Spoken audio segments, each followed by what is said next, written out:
Hello everyone, जय हिंद। आज है 29 नवंबर और हम लोग पढ़ेंगे 29 नवंबर से बनने वाले सभी इंपॉर्टेंट करंट अफेयर। इससे पहले हम लोग क्लास शुरू हो इससे पहले हम आपको बता दें कि 2025 का जो करंट अफेयर है टोटल ईयरली, उसका क्रैश कोर्स आपको 5 दिसंबर से, कब से 5 दिसंबर से आपको क्लास मिलेगा। इसमें आपको national, international appointment, sports submit exercise सभी से आपको प्रश्न देखने को मिलेंगे। ये आपको टॉपिक वाइज होगा, ठीक है। और इससे पहले आपको हम मंथ वाइज, ठीक है, मंथ वाइज आपको हम करंट अफेयर कराएंगे। ए, एक मंथ का हो सकता है अप्रोक्स 2 क्लास चले, तो इस तरह से हम आपको पहले मंथली करवा देंगे मंथ वाइज, उसके बाद आपको टॉपिक वाइज हम कवर करवा देंगे, ठीक है। तो ये आपका क्रैश कोर्स चलेगा। डेली करंट अफेयर जो चल रहा है ये तो चलता ही रहेगा, इसके साथ ही ये आपको भी, इसका भी वीडियो आपको प्रोवाइड मिलेगा, जिससे कि आपके जो जो भी जनवरी में एग्जाम होने वाले हैं उसमें आपको बेनिफिट मिल सके। तो हम लोग कल के क्लास में देखे थे कि लगातार दूसरा महिला कबड्डी विश्व कप किस देश ने जीता, तो ये भारत ने जीता है। खेलो इंडिया यूनिवर्सिटी गेम्स 2025 का शुभंकर ऊंट। आईसीसी टी20 वर्ल्ड कप 2026 का एम्बेसडर किस भारतीय खिलाड़ी को बनाया गया, रोहित शर्मा। राष्ट्रीय अंगदान दिवस 27 नवंबर को। संयुक्त राष्ट्र पर्यावरण कार्यक्रम की ग्लोबल मीथेन स्टेटस रिपोर्ट 2025 के अनुसार भारत का मीथेन गैस के उत्सर्जन में कौन सा स्थान प्राप्त है, तो ये तीसरे स्थान पे है भारत, पहला पे चीन और दूसरा पे यूएसए।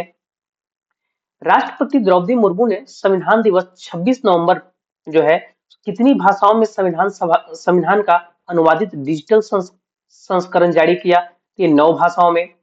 सूर्य किरण सैन्य अभ्यास जो है इसका 19वां संस्करण भारत और नेपाल के बीच पिथौरागढ़ में शुरू किया गया। पिथौरागढ़ कहाँ है आपको कमेंट बॉक्स में बताना है, ये पिथौरागढ़ जो है कहाँ में है।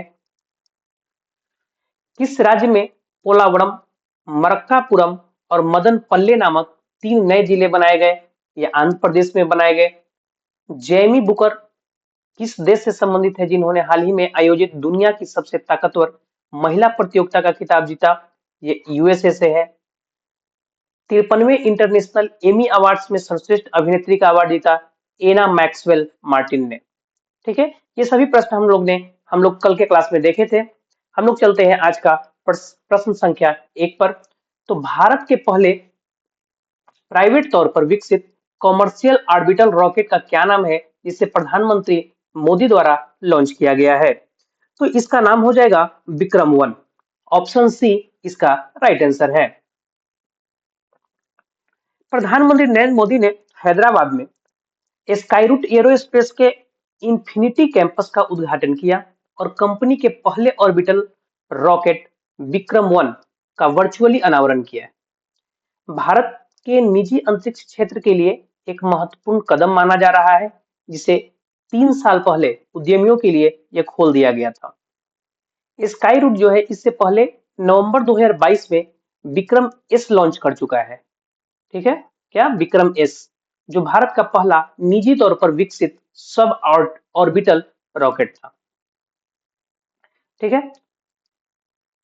क्वेश्चन 2 पे चले तो जावुखिर सिंडारोव किस देश से संबंधित है जिन्होंने गोवा में आयोजित फीडे वर्ल्ड कप 2025 का खिताब जीता है, तो ये उज्बेकिस्तान से बिलोंग करते हैं। कहां से? उज्बेकिस्तान से बिलोंग करते हैं और भारत के गोवा में आयोजित किया गया है। कहां आयोजित किया गया है? गोवा में, ठीक है। गोवा में आयोजित इस फाइनल मुकाबले में उन्होंने चाइना के मशहूर खिलाड़ी ग्रैंड मास्टर जो है जावोखिर सिंडरोव ने इतिहास रचा और हराया किसको? चाइना के मशहूर खिलाड़ी ग्रैंड मास्टर वेई ई को हराकर यह उपलब्धि हासिल की है, यानी यह खिताब अपने नाम किया है। प्राइज मनी के रूप में कितना मिला? इंडियन रुपीज में देखा जाए तो लगभग 1 करोड़ रुपया, ठीक है। और साथ ही सबसे कम उम्र में वर्ल्ड कप जीतने का रिकॉर्ड भी इन्होंने अपने नाम किया है। यदि मैं बात करूं शतरंज से संबंधित संस्था, क्या है? फीडे। फीडे कहिए या फाइड कहिए, ठीक है। FIDE। तो इसका फॉर्मेशन ईयर जो है 1924। इसका मुख्यालय जो है लॉजेंस स्विट्जरलैंड में, और इसके जो हेड हो जाएंगे कौन है, अर्काडी डोकोविच, अर्काडी डोकोविच। और इसके उपाध्यक्ष जो है विश्वनाथन आनंद। ठीक है, तो ये वही विश्वनाथन आनंद है जो देश के पहले ग्रैंड मास्टर है। ठीक है, यहां से हम लोग कुछ स्पोर्ट्स का करंट अफेयर देख लें तो सरयू बेलपुला first league of central Serbia में भारत की 26वीं महिला ग्रैंड मास्टर बनी। कौन, सरयू बेलपुला। रोजर फेडरर को पात्रता के पहले ही साल में अंतरराष्ट्रीय टेनिस हॉल ऑफ फेम में शामिल किया गया। इटली ने 113वें डेविस कप का खिताब स्पेन को हराकर जीता। मलेशिया में सुल्तान जौहर कप हॉकी प्रतियोगिता में भारत की जूनियर हॉकी टीम को रजत पदक मिला। सीएपीएफ नेशंस कप कौन जीता, भारत ब्रॉन्ज कप जीता है। मेंस एशिया हॉकी कप में भारत जीता। यूएस ओपन 2025 में पुरुष में अगर देखें तो कार्लोस अल्कराज, और महिला में देखें तो आर्याना सेबलेंका ने जीती है। सेफ अंडर 17 महिला चैंपियनशिप भारत जीता। FIDE world cup 2025 Goa. Diamond league 2025 जो है नीरज चोपड़ा सिल्वर मेडल। राष्ट्रमंडल भारोत्तोलन चैंपियनशिप 2025 में स्वर्ण पदक मीराबाई चानू। एशियाई शूटिंग चैंपियनशिप 2025 कजाकिस्तान में हुआ था और मनु भाकर कांस्य पदक जीता। हाल ही में भारत के 89वें ग्रैंड मास्टर जो है कौन बने, Rohit Krishna. World champion of legend 2025 का खिताब किसने जीता, साउथ अफ्रीका। हाल ही में किस देश ने कॉनकैफ गोल्ड कप 2025 का खिताब जीता, मैक्सिको। हाल ही में जारी फीफा रैंकिंग में भारत किस स्थान पे है, 133वें स्थान पे। और फीडे महिला शतरंज विश्व कप जीतने वाली पहली भारतीय महिला बनी दिव्या देशमुख। प्रश्न संख्या 3 देखें कि किस राज्य में एशिया की सबसे ऊंची भगवान राम की प्रतिमा का अनावरण किया गया है। ठीक है, तो रिसेंटली इसका अनावरण किया गया है दक्षिणी गोवा में। कहा, दक्षिणी गोवा में प्रधानमंत्री नरेंद्र मोदी जी के द्वारा ये अनावरण किया गया है। और ये भगवान राम के जो प्रतिमा है ये 77 फीट ऊंची है। कितनी, 77 फीट ऊंची है। कांसे की बनी इस प्रतिमा का जो मूर्तिकार है वो राम बी एस सुतार। कौन है, राम बी एस सुतार जी है। ये वही राम बी एस सुतार हैं जिन्होंने दुनिया की सबसे ऊंची प्रतिमा जो स्टैच्यू ऑफ यूनिटी है, ये किसकी थी, इस सरदार वल्लभ भाई पटेल की है। ठीक है, statue of unity Sardar Vallabh भाई पटेल की है, उसको डिजाइन इन्होंने ही किया है। ठीक है, अच्छा भगवान राम के बारे में तो हमने डिस्कस कर लिया, इनकी सबसे ऊंची प्रतिमा गोवा में है। ठीक है, हम अगर बात करें मां सीता की,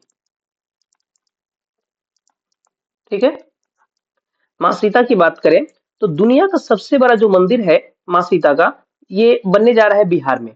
ठीक है, तो बिहार में कहां बनने जा रहा है इसका आंसर आपको कमेंट बॉक्स में बताना है। हम बता दिए कि मां सीता का दुनिया का सबसे बड़ा मंदिर बिहार में बनने जा रहा है, तो बिहार में कहां बनने जा रहा है इसका आंसर आपको बताना है।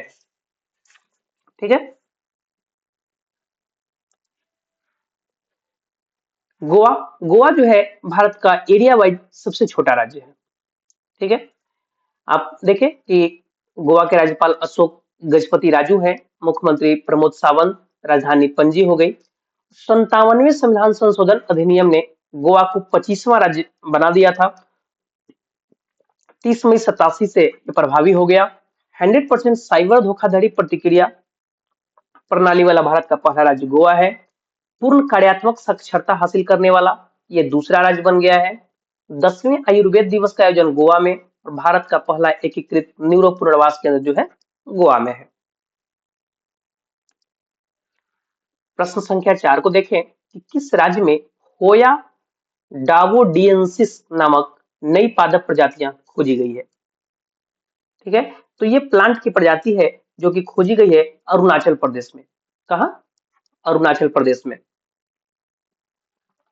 स्थान विजयनगर, चांगलांग जिला, अरुणाचल प्रदेश। इसकी विशेषता, यह एक उष्णकटिबंधीय फूल वाला पौधा है।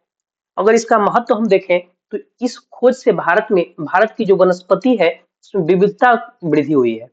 ठीक है, और यह क्षेत्र के विशाल जैव विविधता को रेखांकित करता है। यह क्षेत्र नामदफा नेशनल पार्क के करीब है। ये जो एरिया है आपको कहाँ है, नामदफा नेशनल पार्क जो है उसके करीब है ये। यहां से हम कुछ इंपॉर्टेंट खोजों की बात करें तो दुनिया का पहला सफेद इबेरियन लिंक्स किस देश में खोजा गया, स्पेन में।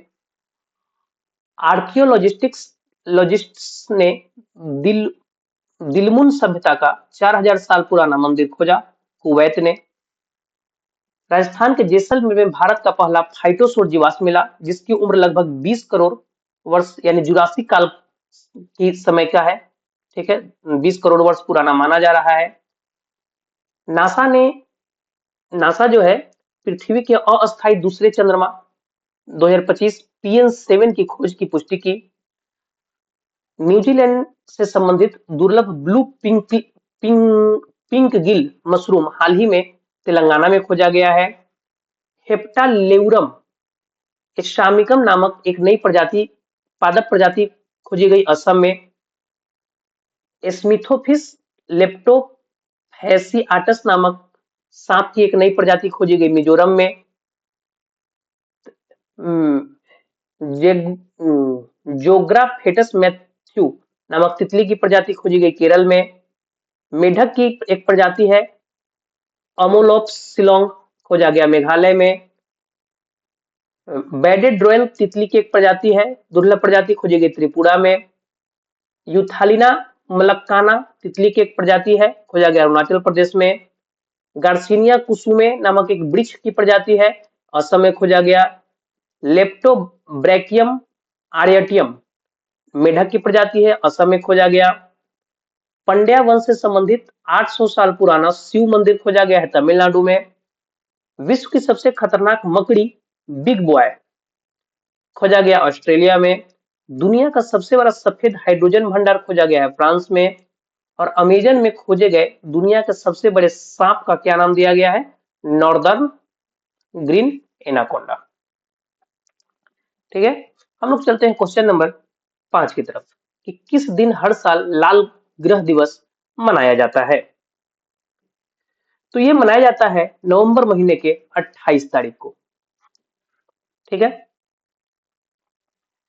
तो लाल ग्रह दिवस नासा के अंतरिक्ष यान मेरिनर 4 के प्रक्षेपण को याद करने के लिए मनाया जाता है। और इस दिन का जो इसका मुख्य उद्देश्य जो है पर्पस है लोगों में मंगल ग्रह के प्रति जागरूकता बढ़ाना। ठीक है, मंगल ग्रह को लाल ग्रह भी कहा जाता है। यहां से हम लोग नवंबर के कुछ इंपॉर्टेंट डेट देख लें तो विश्व वैगन दिवस 1 नवंबर, विश्व सुनामी जागरूकता दिवस 5 नवंबर, राष्ट्रीय कैंसर जागरूकता दिवस 7 नवंबर, विश्व शांति और विकास के लिए विश्व विज्ञान दिवस 10 नवंबर, राष्ट्रीय शिक्षा दिवस 11 नवंबर, विश्व निमोनिया दिवस 12 नवंबर, विश्व दयालुता दिवस 13 नवंबर, राष्ट्रीय बाल दिवस 14 नवंबर, विश्व मधुमेह दिवस 14 नवंबर, राष्ट्रीय प्रेस दिवस 16 नवंबर, विश्व शौचालय दिवस 19 नवंबर और बाल यौन शोषण, दुर्व्यवहार और हिंसा की रोकथाम और उपचार के लिए विश्व दिवस 18 नवंबर को मनाया जाता है। 2026 के लिए अंतर्राष्ट्रीय लोकतंत्र और चुनावी सहायता संस्थान के अध्यक्ष कौन बने। तो ये रिसेंटली बन गए हैं ज्ञानेश कुमार। कौन बने हैं, ज्ञानेश कुमार। जो मुख्य निर्वाचन आयुक्त ज्ञानेश कुमार 2026 के लिए अंतर्राष्ट्रीय लोकतंत्र और चुनावी सहायता संस्थान के अध्यक्ष बने। इंटरनेशनल आईडीई एक अंतर सरकारी संगठन है जिसे 1995 में स्थापित किया गया था। इसका मुख्य उद्देश्य विश्व भर में लोकतांत्रिक संस्थाओं और प्रक्रियाओं को मजबूत करना है, इसका मुख्य उद्देश्य। ठीक है, अगर हम बीवी सुब्रमण्यम की बात करें तो ये कौन है, तो ये हो जाएंगे नीति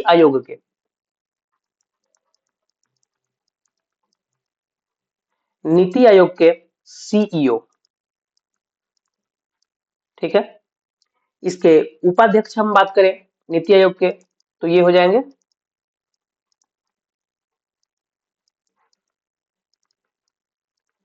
सुमन बेरी, इसके उपाध्यक्ष हो गए। अगर इसके हम अध्यक्ष की बात करें तो आप लोग तो जानते ही होंगे, ये हैं प्रधानमंत्री नरेंद्र मोदी।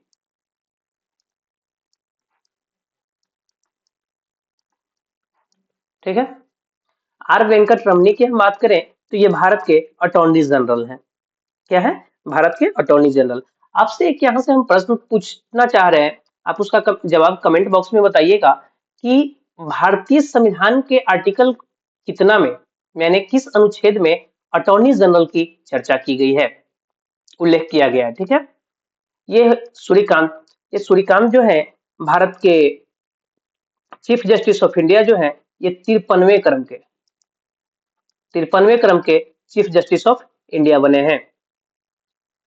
ठीक है। बात करें प्रश्न संख्या 7 की, तो जेयर बोल्सोनारो को 27 साल और 3 महीने की जेल की सजा सुनाई गई। वह किस देश के पूर्व राष्ट्रपति हैं? तो ये ब्राजील के पूर्व राष्ट्रपति हैं। ठीक है। ब्राजील के पूर्व प्रेसिडेंट जेयर बोल्सोनारो को 27 साल और 3 महीने जेल की सजा सुनाई गई। उन्होंने मिलिट्री तख्ता पलट की साजिश रचने और ब्राजील के डेमोक्रेटिक सिस्टम को खत्म करने की कोशिश करने का दोषी पाया गया। इन पे पहले से केस चल रहा था, अब इनको दोषी करार दे दिया गया है। बोल्सोनारो अपनी सजा राजधानी ब्रासिलिया, ब्राजील की राजधानी ब्रासिलिया जो है, ब्रासिलिया की एक फेडरल पुलिस जेल में काटेंगे। और कोर्ट ने पाया 2022 का जो चुनाव हारने के बाद उन्होंने जबरदस्ती सत्ता पर कब्जा करने की कोशिश की है। ब्राजील ब्राजील जो है, ब्राजील साउथ अमेरिका की, कहाँ की? साउथ अमेरिका की एरिया वाइज सबसे बड़ा कंट्री है। ठीक है। ब्राजील की राजधानी ब्रासिलिया, मुद्रा ब्राजीलियाई रियल, राष्ट्रीय खेल जो है फुटबॉल है। ब्राजील 7 सितंबर को अपना स्वतंत्रता दिवस मनाता है। ब्रिक्स समिट और कॉप 30 दोनों को इस बार होस्ट कर रहा है। 2025 में होस्ट कौन कर रहा है? ब्राजील। ठीक है। ये जो ब्राजील जो है, यहाँ पे आपका ये हो गया आपका चिली और ये हो गया आपका इक्वाडोर। ब्राजील साउथ अमेरिका के सभी देशों से, सभी कंट्री से अपना बॉर्डर साझा करता है, सिर्फ इक्वाडोर और चिली को छोड़कर। ठीक है। और अभी क्या कहलाता है, महिलाओं का जो फीफा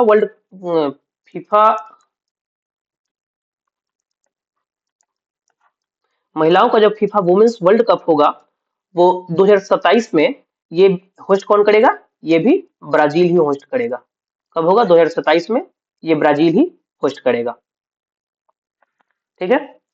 हम लोग चलते हैं नेक्स्ट क्वेश्चन पे। 2030 राष्ट्रमंडल खेलों की मेजबानी का अधिकार किस शहर को दिया गया है? तो ये मेजबानी अहमदाबाद करने जा रहा है। कौन कर रहा है? अहमदाबाद। ग्लासगो में आयोजित आम सभा में, ग्लासगो में आम सभा चल रहा था, उसमें 2030 राष्ट्रमंडल खेलों की मेजबानी का अधिकार जो है अहमदाबाद को दिया गया। इस निर्णय को पुष्टि की गई।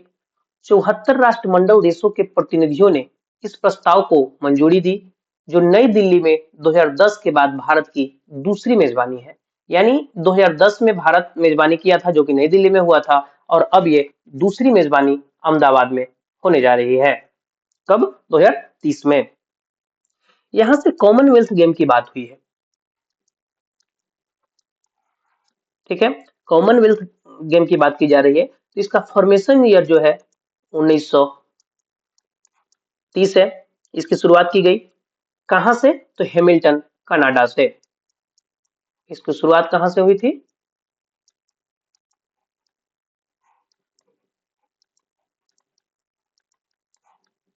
ठीक है, हैमिल्टन, कनाडा से। बेंगलुरु, ये ग्लोबल ट्रैफिक इंडेक्स में टॉप पर है, भारत में अगर बात की जाए तो। यानी भारत का सबसे भीड़ भाड़ वाला शहर जो है आपको बेंगलुरु पाया गया है। और ओवरऑल बात करें तो ये 6ठे स्थान पे है। ओवरऑल में छठे स्थान पे है, तथा ओवरऑल में टॉप पे कौन है? UAE. Global global traffic index में टॉप पे यूएई है, बेंगलोर छठे स्थान पे है, यानी भारत एक तरह से कहिए कि आप छठे स्थान पे है भारत में, टॉप पे Bangalore. Lucknow, city of gastronomy में, लखनऊ जो है, लखनऊ को सिटी ऑफ गैस्ट्रोनॉमी में शामिल किया गया। लखनऊ को पाक कला के क्षेत्र में शामिल किया गया इसमें, ठीक है। और सिटी ऑफ गैस्ट्रोनॉमी में शामिल ये दूसरा शहर है, दूसरा भारतीय शहर है।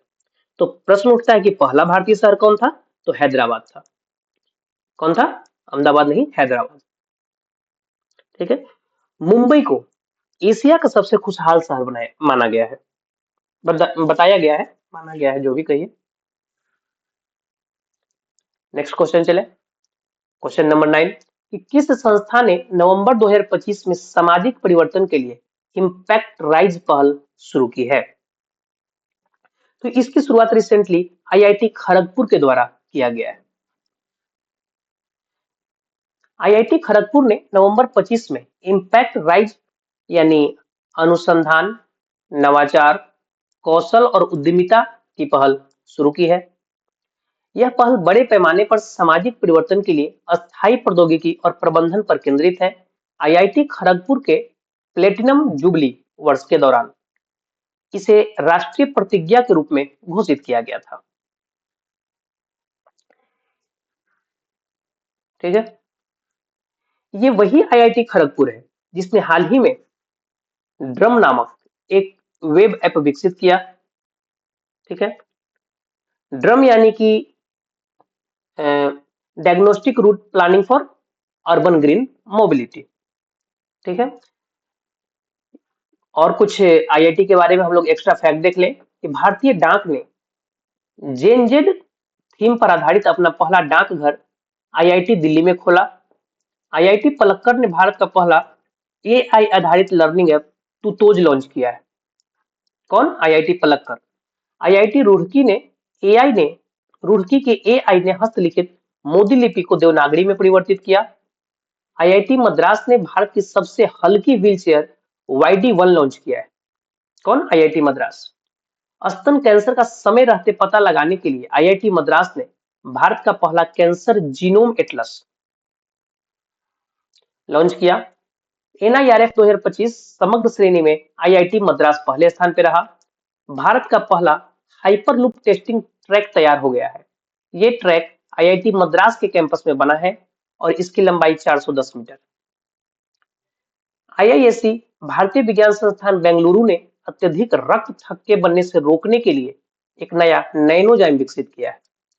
और आईआईटी दिल्ली ने हाई स्कूल की लड़कियों को स्टेम यानी विज्ञान, प्रौद्योगिकी, इंजीनियरिंग और गणित में प्रशिक्षित करने के लिए मनस्वी मेंटरशिप पहल शुरू की है।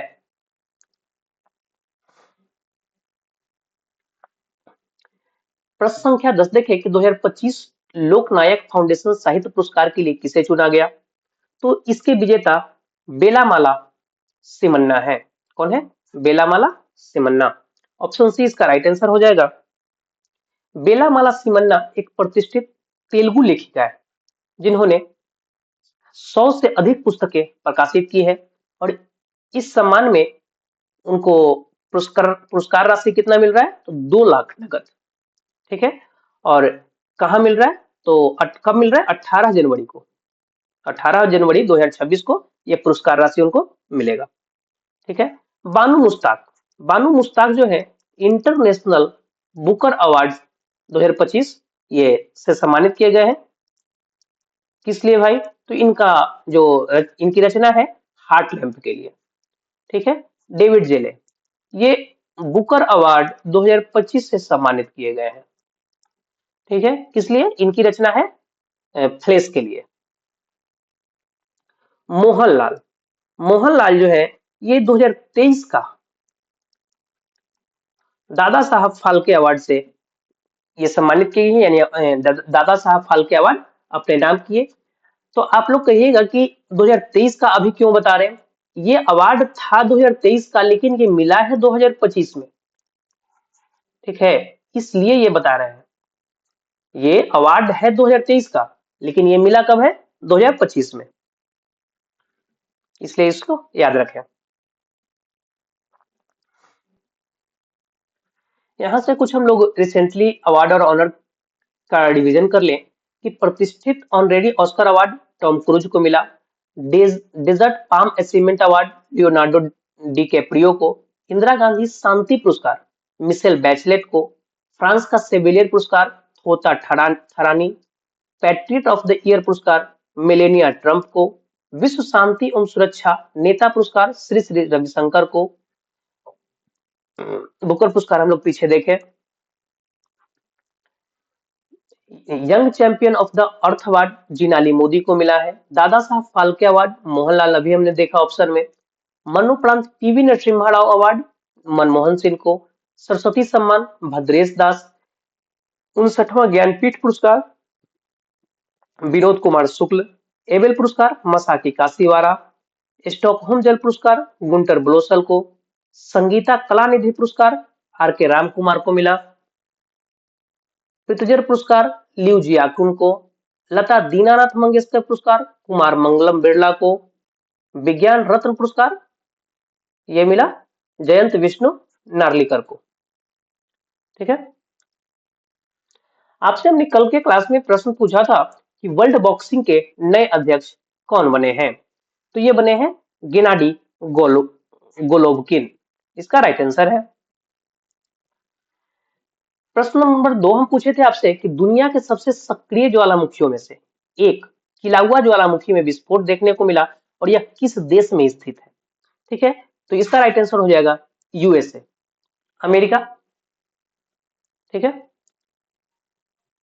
ये आपका आज का सवाल है कि किसे इंदिरा गांधी शांति पुरस्कार से सम्मानित किया गया है। इसका जो भी राइट आंसर हो आप कमेंट बॉक्स में जरूर से जरूर बताएं।